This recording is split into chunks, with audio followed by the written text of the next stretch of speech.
In this video, we're going to recap UConn's victory over Ole Miss, which in a lot of ways was the perfect victory for them and what they were looking for. You could tell after the game, Gino was very pleased. But before we start, if you enjoy the content, then please consider subscribing to the channel and giving the video a like. All right, let's get into this.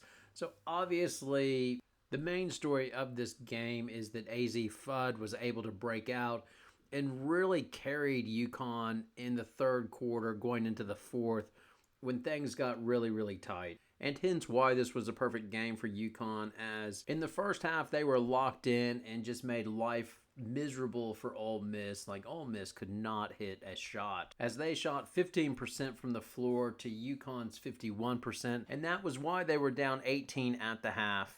I was chuckling to myself at halftime. Yes, I paid the $30 to Flow Sport to watch this game, but I was chuckling to myself as the night before I was watching Ole Miss versus BC, and I was like, man, this team is going to be a problem. I was going to do a video on it because Ole Miss is just so athletic 1 through 5. All their players are around 6 foot or 6'1", 6'2", and they can switch 1 through 5.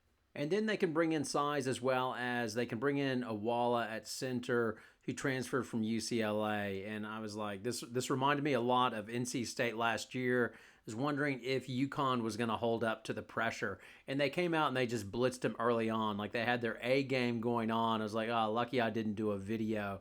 But sure enough, Ole Miss stormed back in the second half. They went like on a 15 or 18 point run and closed the score to 41-38. But then AZ Fudd to the rescue as she hit a three. And then at the end of the quarter, Bueckers hit one to close out. And UConn was up by 6 going into the fourth quarter. It was bad that UConn had 8 turnovers in the third quarter to let the Rebels back into the game.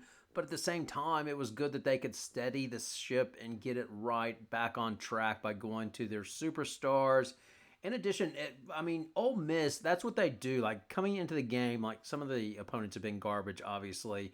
But coming into the game, their opponents, 29% of their possessions would end in turnovers. So that's essentially what Ole Miss does, is play really aggressive defense and try to get into their transition game. And obviously they have good players. Like KK Deans is a good, experienced point guard. She went for 17. You have Kennedy Todd Williams and Star Jacobs, the transfer. She looks big and good. And then obviously Madison Scott, she got her mid-range going and got 10 points. So Ole Miss is going to be good this year. Sarah Strong was really strong in the first half, getting to the basket and just being the sidekick to Paige Bueckers. But in the second half, she struggled to get to the basket as much as they were doubling off the ball, and then her three-point shot was not falling.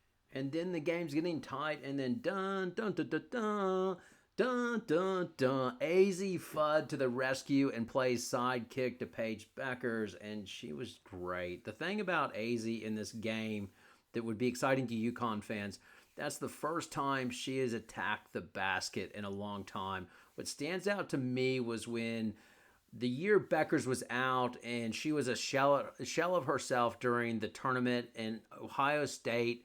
There was one point where the ball was thrown out to her and she could have attacked the basket, and she didn't do that. Like, she threw it away. And then I remember Gino Oriema just hopping up and down on the sideline like, what are you doing? But she just did not have confidence to attack the basket. And that's one thing that was clear in this game, is she's happy to take it to the basket, and then that just opens up everything for her. And if you're a UConn fan, that's where you get excited, because you can see this team taking shape.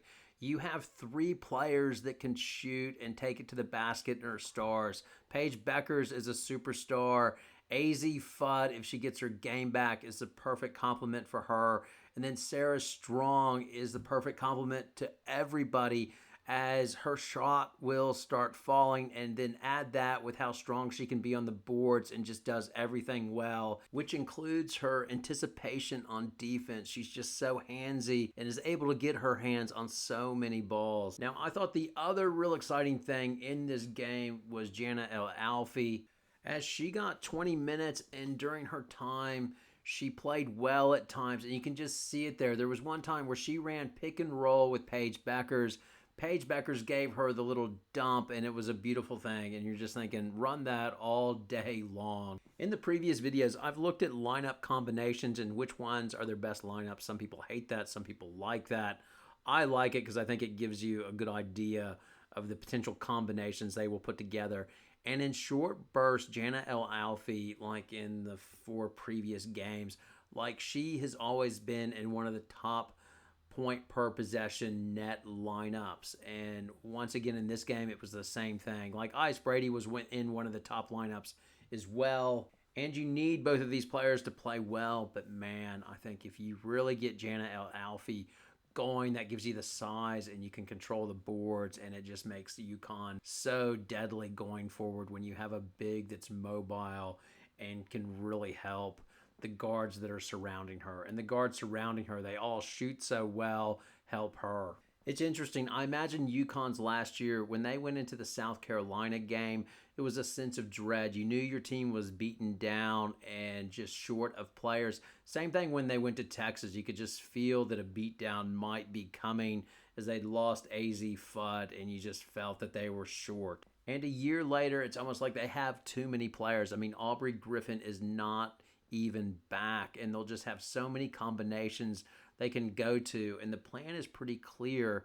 You've got 3 stars or 3 really above average players. Obviously Bueckers, Strong, and Fudd, as Fudd continues to improve, and then everybody else around them is going to be solid and know how to play, and that's all you need to win basketball games and go far in March. I remember at the end of the Oregon State game, which was hard to watch because Oregon State last year was one of the fun teams to watch, and they've just been decimated by the ending of the Pac-12 and all their players leaving. And just, I remember the post game that Gino was asked, the commentator was just really effusive on, I think it was Antonello. I think it was Antonello. And she was just effusive of how UConn shares the ball. And he's like, it's simple. We recruit players that can shoot, pass, and know what their job is, and they do it, and they're unselfish.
And when you have that, you're going to have a good team. And I'm just so looking forward to December.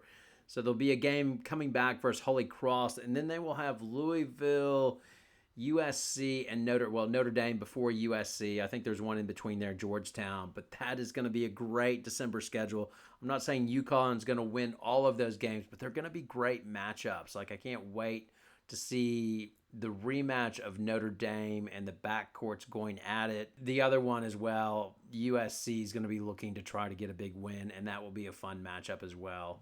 Anyway, now over to you for your thoughts, comments, opinions. Do you think, like me, that's the best you've seen AZ attack the basket since she's been at UConn? And do you, like me, see the making of a big 3 of Bueckers, Fudd, and Sarah Strong that looks very, very scary? Thanks a lot for watching. Have a great Thanksgiving weekend. Good night.